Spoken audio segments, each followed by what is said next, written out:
प्रणाम सभी को और स्वागत है आध्यात्मिक ज्ञान चर्चा सत्संग में।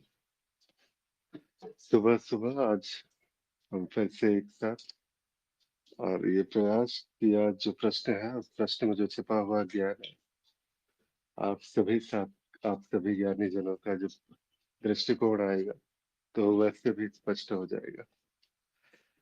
आज का जो चर्चा का विषय था ये कई सारे साधकों का एक प्रश्न था।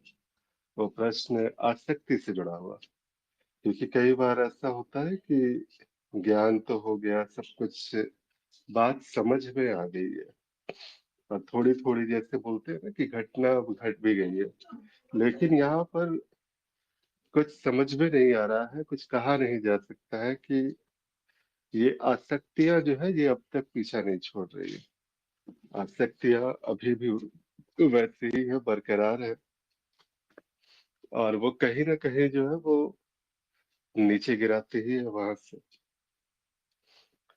तो उसी क्रम में आज की जो चर्चा का विषय है, आत्मबोध के पश्चात अहम की सुई आत्मन पे होती है।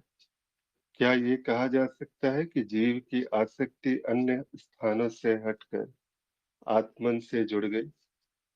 आसक्ति और अहम में क्या भेद या समानता है?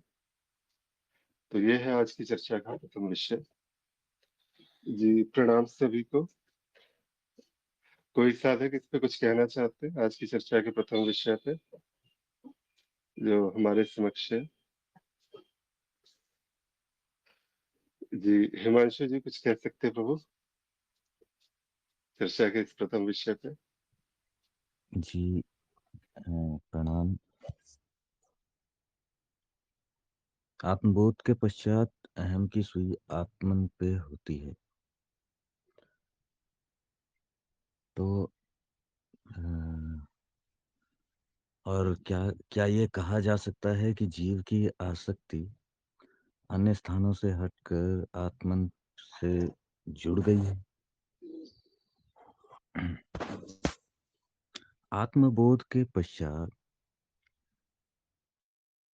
तो आत्मबोध यानी जो अहम है, जिसको आप अहम की सुई कह रहे हैं, ये इस प्रकार की उपमाएं दी जाती है समझाने के लिए कि अहम की सुई में यानी पहले अहम अहम बदलता रहता है। जिस प्रकार घड़ी की सुई, इसीलिए एक उपमा दी गई है घड़ी जैसी।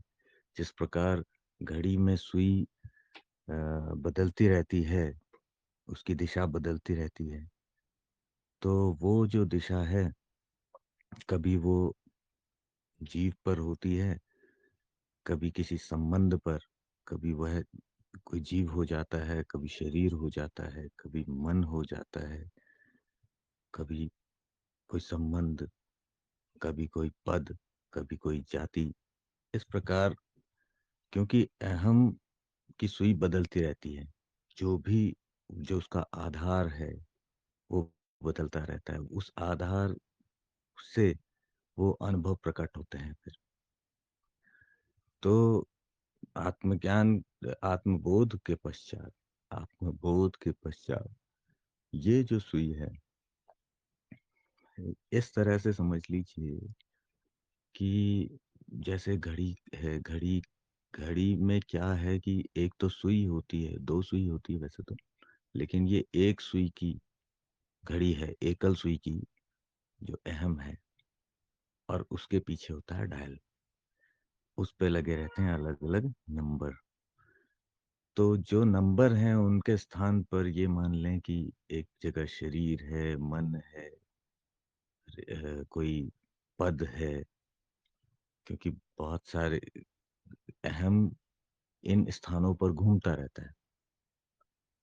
अनंत अनेक स्थानों पर, अनेक उसकी जो दिशा होती है वो अनेक अनेक जगहों पर टारगेटेड रहती है, जहां से वो वृत्ति उठती है फिर। तो इस आत्मबोध के पश्चात वो सुई तो रहती है, लेकिन वो डायल हटा दिया जाता है। अब आत्मबोध के पश्चात डायल तो हट गया है, तो अब क्या वो अहम की जो सुई है वो जीव पर नहीं रहेगी, या पद पर नहीं रहेगी, या फिर किसी रिश्ते नाते पर नहीं रहेगी, या वो अहम कभी किसी पिता की तरह नहीं होगा या पुत्र की तरह नहीं होगा, या अहम जीव से, मनुष्य से, जाति से नहीं आएगा। तो चित्त में, क्योंकि ये भी चित्त निर्मित ही था, और आत्मबोध के उपरांत, इसकी मिथ्या जानने के उपरांत, ये जो ये जो काल्पनिक डायल था वो हटा दिया गया। अब चित्त आवश्यकता अनुसार वो गढ़ लेता है। जब आवश्यकता होती है तो उस प्रकार का अहम वहाँ पर खड़ा हो जाता है, उपयोगिता के आधार पर। तो इसीलिए इस तरह से कहा गया है। और आत्मन की सुई, अ, अहम की सुई आत्मन पर होती है, तो आत्मन पर होती नहीं है। असल में आत्मन तो पूरा बैकग्राउंड ही आत्मन है। आत्मन हर उसके पीछे रहता है खड़ा। अहम की सुई भले ही कोई कार्य करता हो, किसी का कार्य कर रहा हो अपना, और उस पद पर रहकर कार्य कर रहा है, तो जो भी कर्म होंगे उसको उस पद से जोड़कर ही होंगे। तो वहां पर वो सूक्ष्म अहम बनकर ही कार्य होगा। यदि वो ना हो तो वो कार्य भी संभव नहीं हो पाएगा।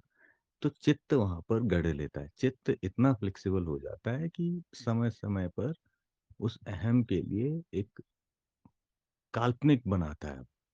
अब वो स्थायी नहीं बनता। वो अहम को काल्पनिक आधार प्रदान करता है। काल्पनिक आधार यानी ये जानते हुए कि ये मिथ्या है, एक आधार प्रदान करता है चित्त।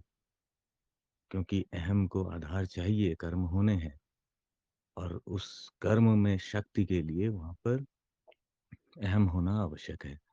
तो वहां पर काल्पनिक आधार गढ़ लेता है चित्त, क्योंकि पहले भी चित्त ने ही गढ़े थे। पहले भी चित्त ने ही गढ़े थे, लेकिन वो अनजाने में, और अब जानबूझकर। तो क्या कह रहे हैं कि क्या ये कहा जा सकता है कि जीव की आसक्ति अन्य स्थानों से हटकर आत्मन पर जुड़ गई है, आत्मन से जुड़ गई है? तो आसक्ति, और जो अगला है इसका भाग, कि आसक्ति और अहम में क्या भेद और समानता है। तो पहले भेद और समानता जानेंगे तो ये समझ आएगा कि क्या वास्तव में जीव की आसक्ति अन्य स्थानों से हटकर आत्मन से जुड़ गई है। आसक्ति उत्पन्न होती है कुछ चाह से, कुछ पाने से, जहाँ कुछ मिलना है वहां, किसी सुख से। तो जहाँ प्राप्ति की इच्छा है वहां से आसक्ति होती है। जहाँ कुछ मिलना है वहां से आसक्ति होती है। तो आत्मन से जब हम आत्मन की बात करते हैं, तो आत्मन या साक्षी की बात करते हैं, ब्रह्म की बात करते हैं, तो वहां आसक्ति संभव नहीं है। संभव नहीं है वहां आसक्ति। आसक्ति सदैव भीतर से बाहर की ओर ही जाएगी, भीतर की ओर नहीं। भीतर वो तो स्वयं है। मैं उससे आसक्ति नहीं कर सकता जो मैं सदैव हूँ, क्योंकि वहां कुछ पाना नहीं है, वो तो पहले से है। तो आत्मन से आसक्ति कैसे संभव है? आत्मन से आसक्ति संभव नहीं है, क्योंकि आत्मन तो वो सदैव से है। आसक्ति वहां है जहां कुछ पाना है, जहां से कुछ मिलना है। तो अहम और आसक्ति में क्या भेद है? अहम, ये कह लीजिए कि अहम पहला चरण है। अहम पहले अहम होगा, अहम से उत्पन्न होगी आसक्ति। पहले अहम उत्पन्न होगा, अहम से आसक्ति उत्पन्न होगी। अहम होगा तो आसक्ति के लिए स्थान होगा। अहम होगा तो आसक्ति के लिए स्थान होगा। तो यदि आसक्ति है, तो अर्थात वहां पर अहम ने अहम स्थायी हो गया है, तभी वो आसक्ति बना है। आसक्ति वहां पर दिखाई पड़ रही है। तो जिस प्रकार आपने कहा कि अहम की सुई आत्मन पर होती है, तो अहम की सुई यदि आत्मन पर है, तो फिर वहाँ आसक्ति भी है। तब वो आसक्ति है फिर। लेकिन जब हम ये कह रहे हैं कि आत्मन आत्मन तो आधार हो गया, जिस धुरी पर वो सुई घूम रही है, वही आत्मन है। तो आत्मन पर नहीं होगी, आत्मन से होगी फिर वो। उसका स्टार्ट पॉइंट जो है वो आत्मन होगा। दिशा भले ही उसकी कहीं और हो, वो भी काल्पनिक होगी, क्योंकि चित्त निर्मित होगी। चित्त ने समय स्थिति के आधार पर वो गढ़ लिया है, और वो क्षणिक है, काल्पनिक है, समय अनुकूल उपयोगी है। तो वो उपयोगी अवधारणा गढ़ ली है। तो यदि गढ़ी गई है, काल्पनिक है, तो फिर वो आसक्ति नहीं होगी, और आसक्ति होगी ही नहीं, किसी से भी नहीं। तो आसक्ति और अहम में यही भेद मैं समझता हूँ, कि अहम से ही आसक्ति का, अहम के पश्चात आसक्ति होती है। अहम मजबूत है तो ही आसक्ति संभव है। और उससे आत्मन से, ब्रह्मन से, मेरे होने से कभी आसक्ति संभव नहीं है, क्योंकि हो ही नहीं सकती। वहां से कुछ मिलना नहीं है। अब आत्मन नहीं बन जाना है। अब साक्षी बनना नहीं है। तो साक्षी जो पहले से ही है, उससे आसक्ति कैसे हो सकती है? जी, धन्यवाद आदि सत्य जी। जी हिमांशु जी, बहुत आभार। जी, और कोई साधक इस आज की चर्चा का जो प्रथम विषय था, इसके ऊपर कुछ कह सकते हैं? जी, अजय जी, प्रणाम अजय जी। प्रिय प्रभु अभी। जी, प्रणाम। प्रणाम, सभी को प्रणाम। जी, आज की वैसे चर्चा का जो प्रथम प्रथम विषय जो जी, था। आत्मबोध के पश्चात अहम की सुई आत्मन पे होती है। क्या ये कहा जा सकता है कि जीव की आसक्ति अन्य स्थानों से हटकर आत्मन से जुड़ गई है? आसक्ति और अहम में क्या भेद या समानता है? अ, ये- वैसे जो उत्तर आया है वो अपने आप में पूर्ण है, उसमें संपूर्ण उत्तर है एक। लेकिन जब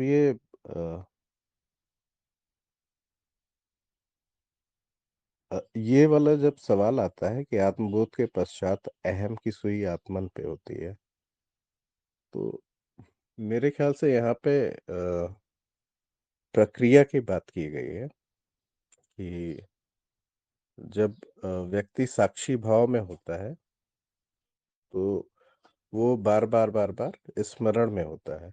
तो वहाँ पे शायद, मतलब मेरे ख्याल से इसी स्थिति को ये बोल दिया गया है कि आत्मबोध के पश्चात अहम की सुई आत्मन पे होती है, क्योंकि उसको स्मरण करना पड़ रहा है बार बार। अब उस स्मरण को अहम बोल दिया गया है तो अच्छी बात है, कोई इसमें गलत बात भी नहीं है। और प्रयास पूर्वक स्मरण में बने रहना ही साक्षी भाव की साधना होती है। तो बढ़िया है ये। अगर ऐसे भी देखा जा रहा है तो इसमें कोई ऐसी बुराई नहीं है। अ, क्या ये कहा जा सकता है कि जीव की आसक्ति अन्य स्थानों से हटकर आत्मन से जुड़ गई है? हाँ, साक्षी भाव में उसकी आसक्ति अन्य स्थानों से जुड़ के सबसे पहले आत्मन पे ही जुड़ेगी। और कोई, मतलब इसी को बहुत अच्छे शब्दों में और बहुत अच्छे कवर में लपेट के साक्षी भाव की साधना बता दिया गया है। बिल्कुल इसी बात को, और कोई विशेष अंतर है नहीं। आसक्ति और अहम में क्या भेद है या समानता है?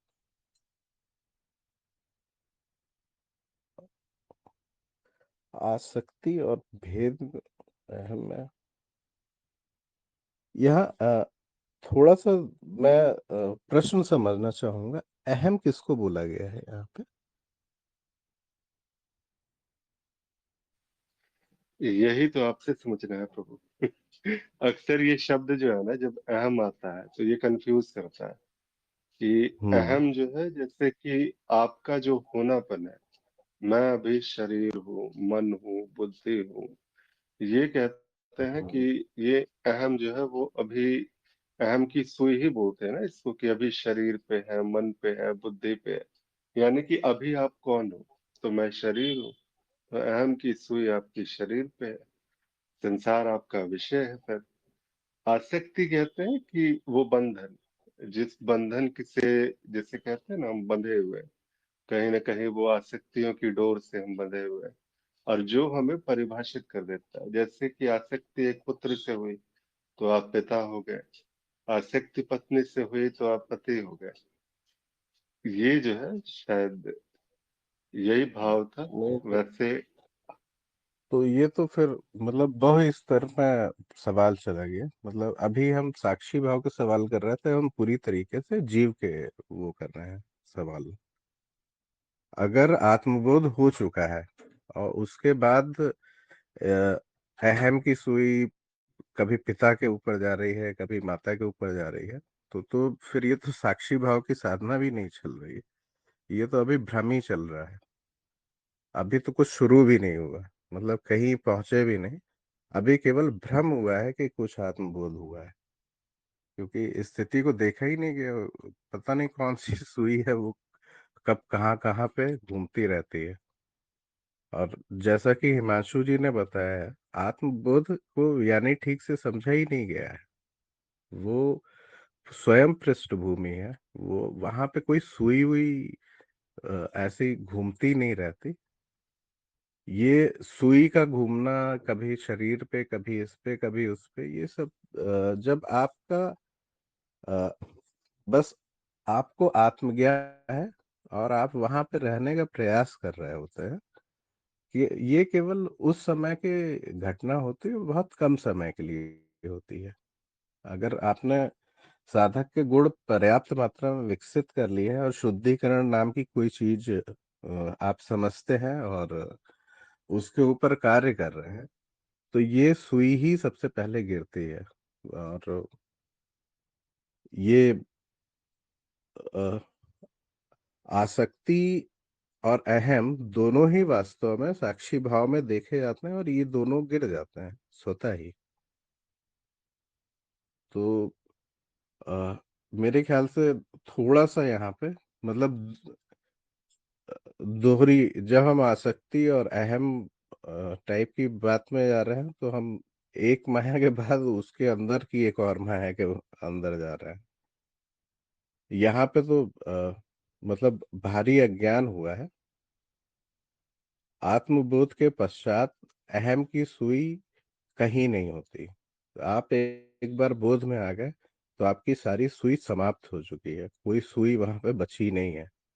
ये सुई हुई के कॉन्सेप्ट्स केवल तब तक रहेंगे जब तक आप साक्षी भाव की साधना कर रहे हैं, अदरवाइज नहीं। और आत्मबोध तो नहीं हुआ है। आत्मबोध होने का जब तक भ्रम रहता है तब तक इस तरीके की चीजें तो निश्चित रूप से हैं। हाँ, जब सच में आत्मबोध हो गया है तो फिर वहां पे ना कोई आसक्ति है, ना कोई सुई है, और वो कभी इधर उधर नहीं आएगी। वो जो जो वो स्वयं है, मतलब वही वाली बात हो गई कि हम में से कितने लोग, जैसे मैं पुरुष हूँ तो मैं तो मतलब एंटायर लाइफ में मैंने बहुत ज्यादा कोई विचार नहीं किया कि मैं पुरुष हूँ, मैं पुरुष हूँ, मैं पुरुष हूँ। ऐसा कभी विचार नहीं किया और ये तर्क संगत भी नहीं लगता कि ऐसा है। आत्मबोध होने का मतलब यहाँ पे पहले घोषणा की गई कि उसको आत्मबोध हो चुका है, यानी पुरुष ने पुरुष को, पुरुष ये जानता है कि वो पुरुष है। अब वो बार बार ये सुई लेके जहां जहां मन हो वहां घुमाए, इसका मतलब आत्मज्ञान तो हुआ नहीं है। अहम के बारे में सभी गुरुजनों ने ये बताया है कि भाई जहाँ पे इसकी आवश्यकता होती है वहां पे ये स्वयं प्रकट हो जाता है। उसके लिए ना तो कोई प्रयास करने की आवश्यकता होती है, कुछ भी नहीं, नथिंग। ये स्वतः प्रकट होता है। जो भी आवश्यक वृत्तियां होती हैं वो स्वतः प्रकट होती रहती हैं, और जो आत्मबोध में है उसके मतलब ये वृत्तियां प्रकट हो रही है नहीं प्रकट हो रही है, इससे कोई उसका संबंध होता नहीं है। इसीलिए इसको बहुत अच्छे शब्दों में बोला गया कि निर्लिप्त हो जाता है वो जब चीजों का सत्य एक बार देख लिया गया तो वहीं वहीं से निर्लिप्तता आ गई। अगर निर्लिप्तता नहीं है तो आत्मबोध भी नहीं है। फिर आत्मबोध होने का केवल भ्रम है। फिर वो अपनी सुई लेके कभी इधर जाएगा कभी उधर जाएगा, फिर पता नहीं कहाँ कहाँ जाता रहेगा। मेरा तो इस पे जी। यही मानना। जी अजय जी, बहुत बहुत आभार। और कोई भी कहना चाहते हैं प्रथम विषय पे? जी भीष्म जी, प्रणाम। जी, प्रणाम सबको। आत्मबोध के पश्चात अहम की सुई आत्मन पे होती है। क्या ये कहा जा सकता है कि जीव की आसक्ति अन्य स्थानों से हटकर अहम से जुड़ गई? आसक्ति और अहम में क्या भेद या समानता है? आत्मबोध के पश्चात, ये थोड़ा शब्द देखिए, आत्मबोध। स्वयं का बोध हो गया और उसके बाद भी अहम बना हुआ है तो कहाँ बोध हुआ है? स्वयं का बोध, आत्मबोध यही है कि आपके सिवा कोई है ही नहीं, एक सत्ता मात्र, के अलावा कुछ नहीं। यही आत्मबोध है।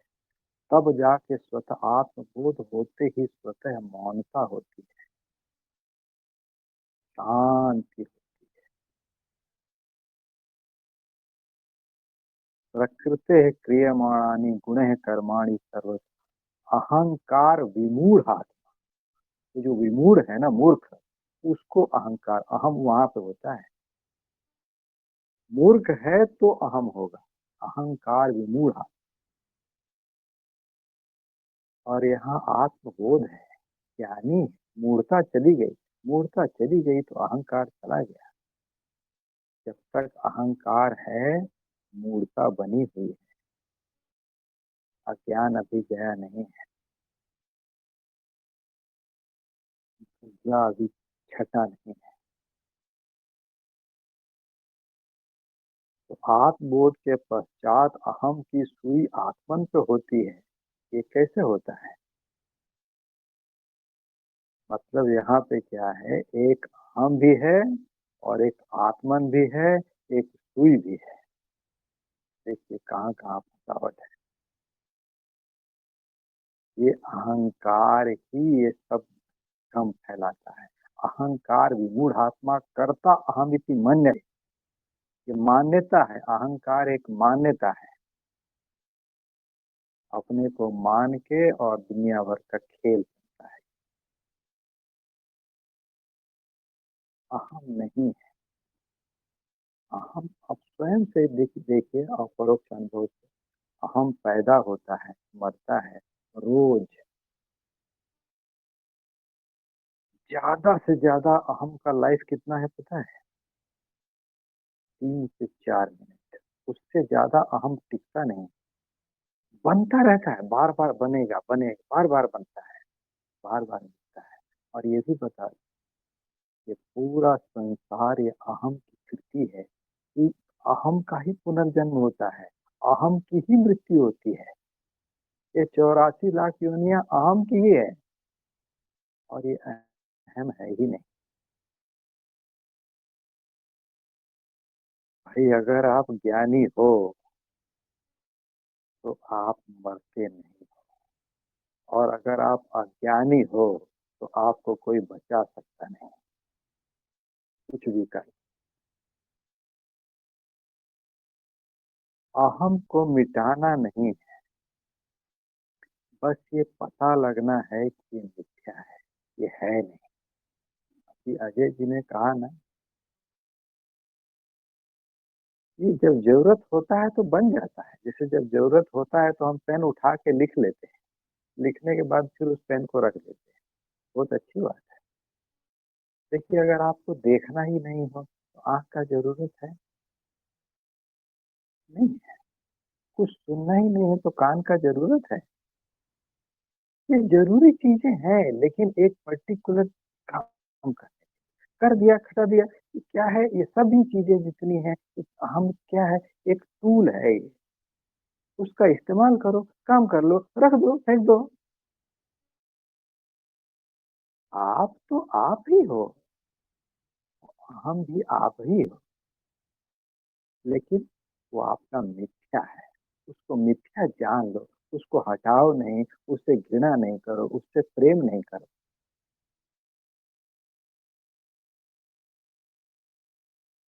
आगे प्रश्न है कि क्या ये कहा जा सकता है कि जीव की आसक्ति अन्य स्थानों से हटकर आत्मन से जुड़ गई?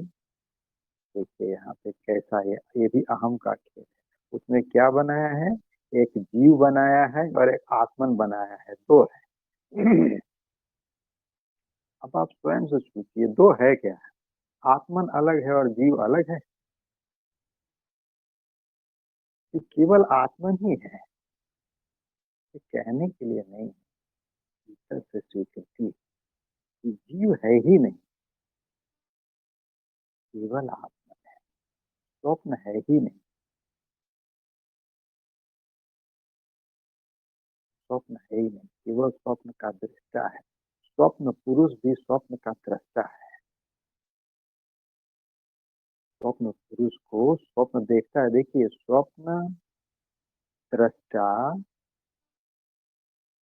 स्वप्न पुरुष को देखता है। स्वप्न पुरुष जीता है, मरता है, हंसता है, खेलता है, रोता है, डरता है। लेकिन स्वप्न स्वप्न पुरुष तो स्वप्न में मर भी जाता है। स्वप्न दृष्टा मरता है क्या? वो तो ऐसे ही सोता रहता है।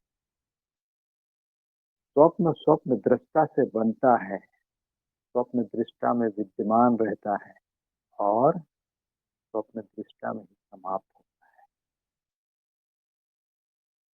आप ही वो परम पुरुष परमात्मा हो, इस बात को मान क्यों नहीं लेते? आप स्वप्न बनाते नहीं हो, आपके बिना स्वप्न बनता है? आपके बिना स्वप्न एक क्षण भी रह सकता है? आप स्वप्न का पालन पोषण नहीं करते हो तो आप विष्णु नहीं हो, आप बनाने वाले ब्रह्मा नहीं हो। स्वप्न आप में ही समाप्त होता है तो आप ही शंकर नहीं हो क्या? ये जागृत अवस्था भी स्वप्न ही तो है। आप मानो न मानो, ये सारा संसार आपने ही बनाया हुआ है। आप ही इसका पालन पोषण करते हो और आप ही इसको नाश करते हो, और ये सब करके भी आप कुछ नहीं करते हो। स्वप्न आप बनाते हो कि आपसे बनता है? आपसे बनता है, आप बनाते नहीं। स्वप्न का पालन पोषण आप करते हो कि आपसे होता है? आपसे होता है, आप नहीं करते। स्वप्न को समाप्त करने के लिए, पूरा संहार करने के लिए आप कौन सा ताकत लगाते हो? क्या लाते हो? जो कुछ भी जितने आपने जड़ चेतन बनाए थे, उसके लिए क्या किया? कोई प्रलय अग्नि उठाई थी क्या? बस स्वतः ही समाप्त हो गया। ये स्वतः ही ये सब चीज होता है, और आप ही वो परमात्मा हो या आत्मा हो या जो हो, सब आप हो। मैं ये नहीं कहता हूँ कि आप जाके प्रचार करो कि मैं परमात्मा हूँ, मैं ब्रह्म हूँ। नहीं, ये भीतर से बोलो कि मैं हूँ। मेरे होने से सब है, नहीं होने से कुछ भी नहीं है। ये आप स्वयं से देखते हैं ना, ये दो में क्यों आ जाते हैं? अगर दो में आ भी जाते हैं, ये आपका आनंद है। दो में आ भी जाते हैं तो ये मानते रहिए कि वो मिथ्या है। आपका ही स्वरूप है, आप ही हैं, लेकिन मिथ्या है, शीशे में दिख रहा है। अहम रूपी पर्दे में, अहम रूपी शीशे में जो दिख रहा है वो आपका ही मिथ्या रूप दिख रहा है। जो जड़ भी दिख रहा है, चेतन भी दिख रहा है, आप ही दिख रहे हो, लेकिन मिथ्या है। मिथ्या दिखता है, जो दिखता है वो मिथ्या होता है। जो भी दिख रहा है ना, ये पांचों इंद्रियों से जो भी अनुभव हो रहा है, ये सब मिथ्या ही होता है। आप दिखते नहीं, आप तो दृष्टा हो। इस बात को मान, इसी में स्थिर रहिए। यही ज्ञान मार्ग है, यही ज्ञान है। जब तक दो रहेगा ये हम रहेगा। हम एंजॉय करने के लिए, उसमें फंसने के लिए नहीं, उसको जबरदस्ती स्थापित करने के लिए नहीं है। और आसक्ति और अहम में क्या भेद है? क्योंकि एक तो ये तो है नहीं। अगर मानते हैं तो भी क्या है, अहम है तो आसक्ति है, अहम नहीं तो आसक्ति नहीं। यही भेद है और यही अभेद है। ये सब काश की अपने में स्थित रहते हुए, स्वप्न में रहते हुए ये दिख जाए कि ये सब अहम का खेल है, मैं का खेल है, मेरा ही खेल है। जी प्रणाम। जी हिमांशु जी कुछ कहना चाह रहे थे शायद आप, अहम और अहंकार को लेकर के। जी, मैं तो कह चुका हूँ अपनी बात। अब बाकी अहम अन्य और अहंकार जो है, ये दो शब्द में क्या भेद है? अच्छा, हाँ, वो मैंने इसलिए कहा था कि जब अहंकार अहम अहम को अहंकार माना जा रहा है, अलग-अलग चीज़ें हैं। अहम वृत्ति है, अहंकार अलग है। अहंकार यानी दंभ, दंभ होना अलग है। अहम वृत्ति मूलभूत वृत्ति है। और आत्मबोध के पश्चात यदि अहम नहीं रहता, इस बात को भी चिंतन करना चाहिए साधकों को कि अहम है या नहीं है, या बिना अहम के भी कार्य हो सकता है, क्या संभव है या नहीं है। कुछ ना करें, मैं तो ये कहता हूँ, ज्ञान मार्ग पर बहुत सारे गुरुदेव के वीडियोस हैं अहम पर, उन्हें सुन लें तो स्पष्टता होगी। इतना ही मेरा सुझाव। धन्यवाद।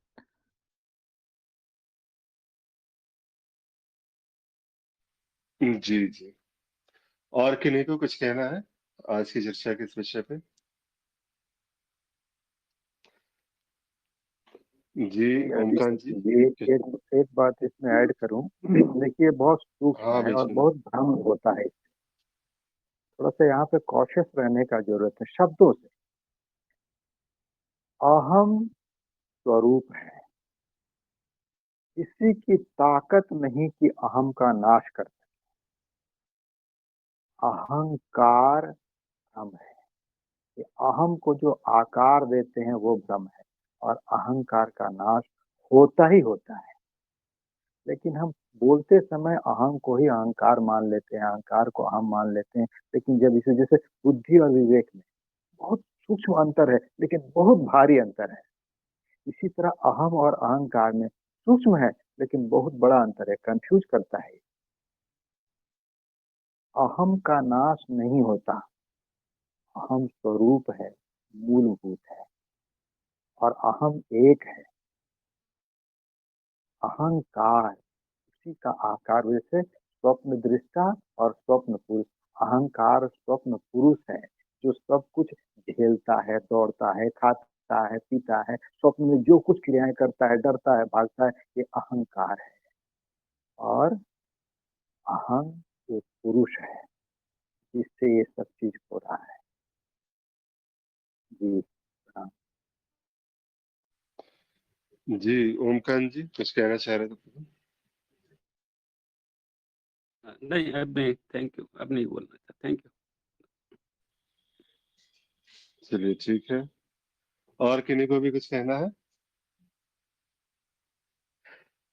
अच्छी चर्चा रही। बात यही है कि जो विषय हमारे समक्ष आया था आज, आत्मबोध के पश्चात अहम की सुई आत्मन में होती है। ये जो बातें आती है ना यहाँ पे, ये जो वाक्य आता है, ये वाक्य हमने कई बार सुना है, और कई बार, क्योंकि ये पाठ का ही विषय है और जो कार्यक्रम है उस कार्यक्रम के अंदर का ही ये शब्द है, और ये वाक्य भी वही के शब्द है कि अहम की सुई जो है वो आत्मन पे होती है, शरीर मन बुद्धि से हट करके अब आत्मन पे चली गई, ये कहा जाता है। क्या ये कहा जा सकता है कि जीव की आसक्ति अन्य स्थानों से हटकर आत्मन से जुड़ गई? तो यहाँ पर अब जो है, ये अहम को जो है वो अहंकार में, वो कुछ हद तक जो है उसको जोड़ने का एक प्रयास हो रहा है कि आसक्ति जो है वो अन्य, जैसे कहते हैं ना कि ये भक्ति मार्ग वगैरह में कहा जाता है ज्यादातर कि अपनी आसक्ति समस्त संसार से, समस्त जो है व्यवहार से हटा करके, जो तुम्हारी आसक्ति तुम्हारे संसार में थी, तुम्हारे रिश्ते नातों में थी, तुम्हारे लिए वो बाकी जो सारी आसक्तियां थी, वो हटा करके बस प्रभु चरणों में अर्पित कर दो, आसक्ति की डोर वहां बांध दो, और ये बांध करके जो है सब कुछ छोड़ दो फिर उसके ऊपर में। ये वहां का विषय और वहां का ही वाक्य है। इस प्रकार से जब आता है ज्ञान मार्ग में, सिर्फ और सिर्फ जो है ये आसक्तियां, ये जो बंधन है, इनके मिथ्या का ज्ञान होता है। ये सारी की सारी आसक्तियां, ये वास्तव में एक स्वप्नवत, या फिर स्वप्न भी जो है वो भी कहना जो है, एक कहने के लिए इसको कह दिया गया। ये कुछ ऐसा है जो है ही नहीं वास्तव में, नेति नेति जिसे कहते हैं, कि बिल्कुल इसे हटाया जाता है। ये सारा का सारा बंधन जो है, ये सब कुछ यहाँ से हम देखते हैं, हर बंधनों को जांचते हैं, परखते हैं। नेति नेति बस कहने की बात नहीं होती है। और जब कहते हैं ना कि शास्त्रों में भी एक वाक्य जो है कई बार जो उपनिषदों में आया है कि जो अविद्या की जो उपासना करते हैं, ज्ञान की जो उपासना करते हैं, अर्थात ज्ञान को ही ज्ञान मान करके जो जीवन जीते हैं, वो तो अंधकार में जाते हैं। लेकिन जो विद्या की उपासना करते हैं, जो ज्ञान को ही, जो अपना जो संचित जो भी परिभाषाएं है, जो कुछ भी है, उसको अगर हमने सर्वस्व जान लिया, तो हम वहां पर वैसे उपासक महाअंधकार में जाते हैं। तो ये जो बातें आती है, तो वास्तव में यही है कि कई बार ऐसा होता है कि परिभाषाएं, शब्द इतने ज्यादा जो है वो वहां पर, ऐसा लगता है कि ज्ञान की चादर इतनी ज्यादा जो है कस के थामे हुए है, या उस ज्ञान के कांटे को इतने कस के पकड़े हुए हैं, चाहे हाथ लहूलुहान हो जाए लेकिन वो कांटा ना छूटे, क्योंकि बड़ी मेहनत से ये संचित किया हुआ ज्ञान है। अगर ये ज्ञान मेरा छूट गया तो वास्तव में मेरे पास तो बचा क्या? इतनी मेहनत से मैंने जो है सारे के सारे ज्ञान को अर्जित किया है, वो कैसे छूटे? ये वही है जिसे कहते हैं कि जब बात यहाँ पर आती है कि इस प्रकार से आत्मबोध के पश्चात का जो शब्द ही आता है, तो ये एक बस कहने के लिए, जैसे कहते हैं कि बस एक भाव, अगर किसी को अगर कभी है, एक गुरु अगर कृपा करता है, साधक को अगर समझाता है, तो समझाने के लिए वो अलग अलग प्रकार के शब्द जो है वो यहाँ पर प्रयोग में लाता है, उसी प्रकार से उसे समझाने के लिए, ताकि बहुत बार जो है कुछ ऐसा समझ में आ जाए जिससे ये समझना छूट जाए। तो ये समझ से भी नहीं छूटता, ये बस ऐसी बात है, वो स्पष्टता जो है वो बस ऐसी है कि वो आ जाती है, वो स्थिति जिसे कहते हैं।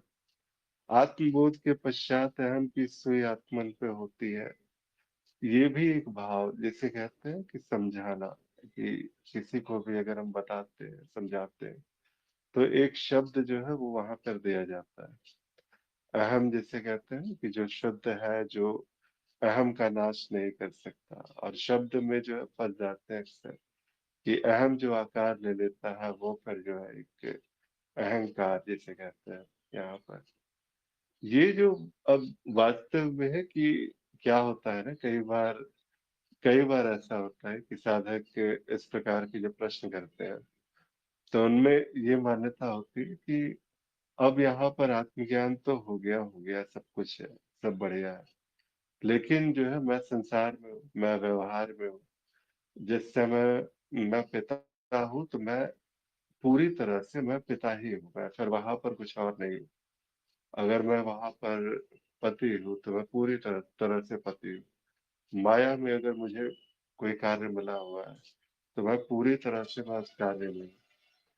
बात यहाँ पर है कि ये सारा होते हुए, ये सारा का सारा उपक्रम होते हुए, ये बात जो है वो, अगर इसीलिए यहाँ पर इन दो शब्दों को जो है चुना गया कि आसक्ति और अहम, जिसे हम कहते हैं बार बार अहम, या फिर इसको फिर वही है कि अहंकार, जिस अहम ने अब आकार ले लिया है, और आकार लेते ही वो जो है आसक्तियों के द्वारा जो है, आसक्तियां यानी कि वो जो बंधन थे हमारे हमेशा से, उन बंधन में अब यहाँ पर जो है वो अहंकार पूरी तरह से जुड़ सा गया है। अब वहां पर पूरी तरह से इस बंधन को जो है, बंधन के साथ में तारतम्य जो है बना दिया गया। जैसे कहते हैं ना कि एक खूंटे से एक रस्सी बांधी हुई है, और उस रस्सी को हमने अपने खुद के चारों तरफ लपेट करके रख लिया है, और हम क्या कहते हैं कि हम बंधन में पड़े हैं। एक पिता का बंधन है, एक पुत्र का बंधन है, एक संसार का बंधन है, व्यवहार का बंधन है। ये सारा का सारा बंधन जो नेति नेति या फिर जो एक श्रवण मनन निधिध्यासन जो कुछ भी बताया गया है, मनन जब करते हैं, मनन की गहराई में जब उतरते हैं, तो श्रवण यही तो है कि आप कोई जीव नहीं हो। आप इसे जांचने का प्रयास करें, आप देखने का प्रयास करें। ये सारा का सारा संसार ये पूरी तरह से ये मिथ्या है, ये है ही नहीं। देखने का प्रयास करें, सारे अनुभव मिथ्या है, सारा परिवर्तनशील है, सब कुछ बदलता है। और जिस वक्त ये सारा का सारा ये प्रयास होता रहता है, तो इन प्रयासों के दौरान में होता क्या है? इन प्रयासों के दौरान ये होता है कि धीरे धीरे वो बंधनों का जो है वो दिखना जो है वो प्रारंभ हो जाता है कि देखो तुम्हारी आसक्तियां कहाँ कहाँ थी। आसक्ति, और जब यहाँ पर कहते हैं कि इसके बाद फिर आसक्तियां थी, उसी से आप परिभाषित हो रहे थे। अगर ये बंधन जो था, अगर एक पुत्र पिता के बीच का बंधन था, तो उस पुत्र के लिए आप पिता थे वहां पर, और वहां पर इसी अहम ने एक आकार ले लिया था, जिस आकार ने जो है आपको पिता बनाए रखा था, जिस आकार ने आपको जो है पति बनाए रखा था, जिस आकार ने संसार में कोई एक नाम रूप दे दिया गया था, आपके स्वरूप को एक नाम दे दिया गया, और उस नाम के साथ में हम बंध गए थे। तो वो अहंकार वहां पर पूरी तरह से स्थापित सा था। जब जब यहाँ पर अध्यात्म में, ज्ञान मार्ग में विशेषता जब आते हैं, तो ये चोट होती है उस अहंकार पे, उससे आपकी आसक्तियों पे, उस बंधन पे वो दिखती है, वो सारी की सारी चीजें। तो जिस क्षण वो दिखना प्रारंभ हुए, जिस क्षण वहां पर वो प्रहार प्रारंभ हुआ, तो वहां पर गुरु जो है बड़ी निर्ममता से आपके अहंकार की हत्या करता है। वो कुछ भी नहीं देखता।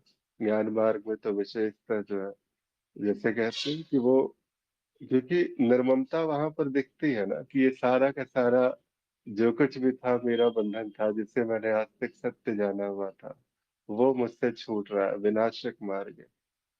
तो गुरु यहाँ पर वो यही होता है, इसी प्रकार से वो करता है। और इसके लिए अलग अलग जो है शब्द, परिभाषाएं, ये सब कुछ वो सारे के सारे प्रपंच करता है। और यही प्रपंच जो है, यही कृपा जो होती है, ये हर साधक के ऊपर में होती है। धीरे धीरे उसकी आसक्तियां, उसका बंधन, वो सब कुछ जो है वो छूटने सा लगता है। छूटता छूटता अंततः जो है वो वहां पर, कि अब यहाँ पर जो बात हुई, अब यहाँ पर क्या है, ये आखिर ये श्वासें भी चल रही है तो क्यों चल रही है? ये अगर जीवन यहाँ पर अभी भी अगर जारी है तो क्यों जारी है? जब इन बंधनों को देख लिया गया, इन बंधनों के मिथ्या का जो है वो भान सा हो गया, तो आखिर ये क्यों हो रही है, ये सारा का सारा भाव? मैं क्यों, आखिर अब मैं जीव बनने की क्यों आवश्यकता पड़ रही है?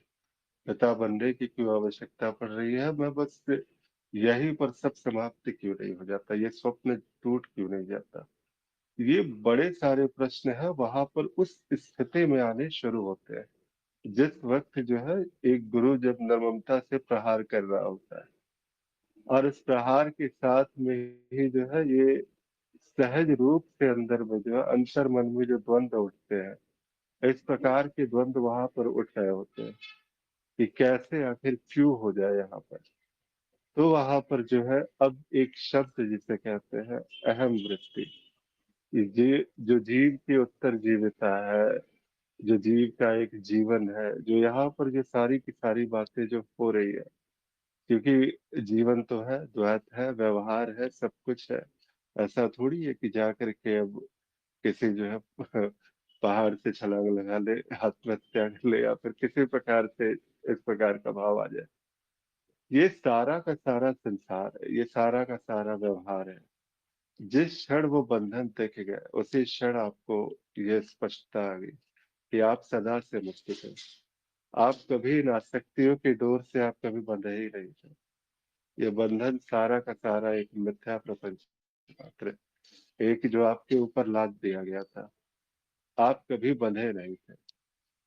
अब यहाँ पर वो धीरे धीरे सहजता जिसे कहते हैं, द्वंद्व तो आता है और द्वंद्व उस स्थिति में उठता है और वहां पर फिर जो है वो परिभाषाएं दी जाती है।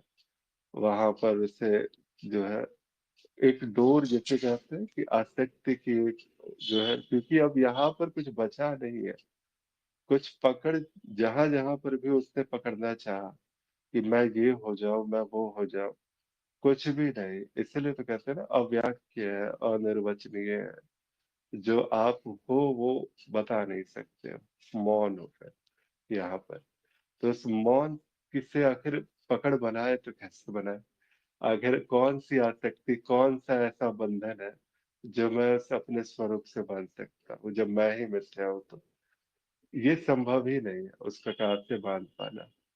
तो यहाँ पर फिर जो है एक परिभाषा, एक शब्द जो है गुरु के द्वारा, कि अब जो वास्तव में क्या है कि अहम वृत्ति है, और ये जो वृत्ति अहम का नाश संभव नहीं है। अहम जो है वो तो यथार्थ रूप से, जैसे अब आप जब वो स्वरूप हो चुके, अब इस जीव की जो है, जो सारा कुछ चल रहा है, ये नाटक नौटंकी जो कुछ भी चल रही है, इसकी परवाह आखिर किसे है? जो है जैसा है सहज रूप से है वैसे ही ये जारी है, सारा का सारा प्रपंच जारी है। जीव जिसे कहते हैं, माया में एक नियम है, कर्षण का नियम कहते हैं, प्रारब्ध जिसे कह दिया जाता है कभी कभार। तो ये कर्षण का नियम जैसे जो जीव से जो सहज रूप से कराना है वो करा ही नहीं है, और ये स्वतः ये होता रहता है। आप बन करके, आप पिता बन करके आप पिता नहीं हो रहे हो। बस यहाँ पर आप सहजता से अब इस रोल में भी जो है वो अनासक्त भाव से, जिसे कहते हैं कि अब वो अनासक्त, यही आसक्ति जो बंधन जिसे अभी तक जो है, जिस बंधन को सत्य जाना हुआ था, अब इस बंधनों की मिथ्या का ज्ञान हो गया।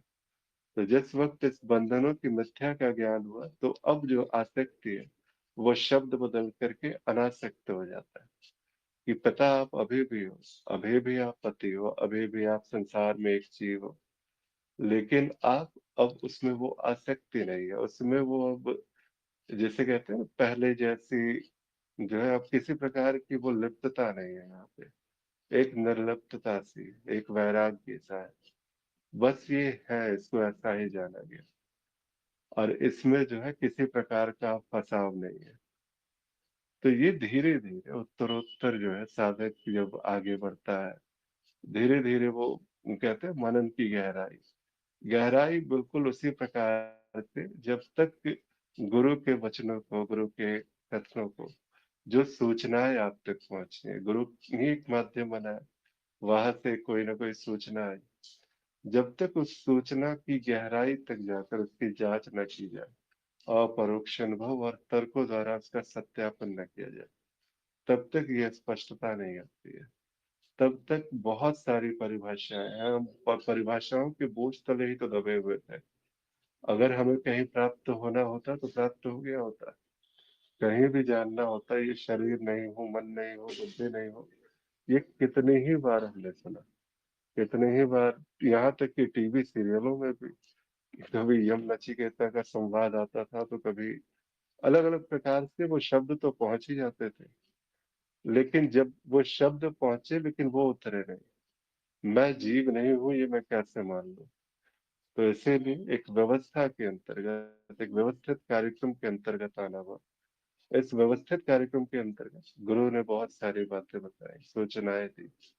उन सूचनाओं का सत्यापन हुआ। धीरे धीरे अब यहाँ पर वो जो स्थिति है, वहां पर फिर जो भी बंधन थे, उन बंधनों की मिथ्या का जो है, जैसे कहते हैं कि ज्ञान क्या है, तो वही मिथ्या का ही ज्ञान हो सकता है। तो जो मिथ्या का ज्ञान संभव था, तो वो वहां तक जो है पहुंचा गया, जाना गया उससे। और वहां तक की यात्रा साधक ही करता है। तो जो अपने अहंकार से, अपने अलग अलग प्रकार के जो बातें हैं, वहां से वो ग्रसित था। वहां से जब है अब आगे उठता हुआ, जब बात बन गई, अब यहाँ पर जिसे कहते हैं कि बात का बन जाना, अब अलग अलग प्रकार से इसको कहा जा सकता है कि अब वो वहां पर अब वो व्यक्ति नहीं दिखाई देता है जिस व्यक्ति ने ये यात्रा शुरू की थी। अब यहाँ पर जो है एक बस ज्ञान है, और इसको एक सहज रूप से इसको इस प्रकार से देखा गया।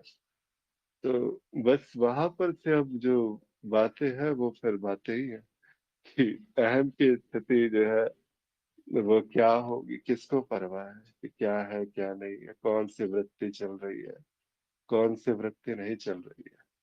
हाँ ठीक है, दिख रही है नहीं दिख रही है, देखना, मैं देखना चाहूं और तब दिख रही है, तो ये बात नहीं है। सहज रूप से, जैसे कहते हैं कि इससे ज्यादा सहज कुछ नहीं है। जहां मैं देखने का प्रयास करता हूँ, तो वहां पर एक प्रयास, वही अहम जो है वो कोई ना कोई आकार ले लेता है। मेरे हर प्रयास से अहम का एक आकार, एक स्वरूप आता है। निष्प्रयास है, सब कुछ बिना किसी प्रयास के, सहजता से, सरलता से बस बह रहा है। तो अब यहाँ पर वो एक काव्यात्मक तरीके से कि अहम की सुई शरीर मन बुद्धि पर जो थी, अब वो आत्मन पे आ चुकी है। एक बिल्कुल कविता की तरह से इसको देखा जाए कि एक प्रवाह है ये, और वो प्रवाह बस इस प्रकार से इसको बताने का एक, जैसे कहते हैं कविता आती है वहां से, उस जो भाव है, जो भाव विभोरता है वहां पर बस। तो इस प्रेम के शब्द कुछ इसी प्रकार से आते हैं। तो अब यहाँ पर जो है बिना किसी प्रयास के, बिना किसी जो है मतलब उस आकार लिए हुए, सहजता से, सरलता से अहम की स्थिति उस आत्मन पे आ चुकी है। तो इसको कह दिया गया कि अहम की सुई आ गई। तो बस वो कविता की तरह से कहा गया, इसके अतिरिक्त और दूसरी की बात नहीं थी। ये भी एक गुरु अगर कहते हैं तो एक सूचना बस दे रहे थे वो। सूचना आप तक पहुंची, आप जांच कर देख लें। अगर जिस क्षण जो है ये बात, जिस क्षण ये घटना घटेगी, तो उस वक्त फिर वही है, कविताओं से कविता जैसे कहते हैं ना कि कवि खग ही जाने खग की भाषा। तो वही है, ये खग की भाषा कुछ ऐसी है कि एक खग ही समझ पाता है। तो वो एक बस एक कविता की तरह से, ताकि आप वहां तक पहुंचे, एक डोर है कि जांचने का प्रयास करें वहां तक, क्या ये ऐसा है कि नहीं है। कोई परिभाषा नहीं दिया गया यहाँ, तो मान्यता ज्ञान मार्ग में दी ही नहीं जाती कभी भी कि मेरी परिभाषा आपकी मान्यता बन जाए, ये कहा ही नहीं जाता। गुरु भी बस सूचना देता है, ये बताया गया। जांचना आपको है, ज्ञान क्या है, जो ज्ञान साधनों के जो है थ्रू प्रमाणित हुआ हो, कि ज्ञान साधन जो आपके अपरोक्ष अनुभव और तर्क है, इसके अतिरिक्त जो है दूसरी कोई बात नहीं हो सकती। जी लगता है कुछ ज्यादा ही कह दिया। जिन्हें भी साधक को कुछ कहना हो, अभी तक मैंने जो कहा या फिर जो भी कहा गया, इस पर अगर कोई भाव व्यक्त करने हो।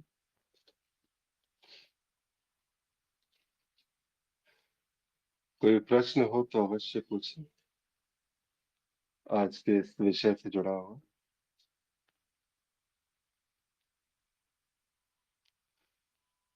ठीक है, तो फिर समय भी हुआ, अगर प्रभु आज के लिए आज्ञा दें, कल फिर मिलते हैं सुबह 7 से एक नए विषय के साथ।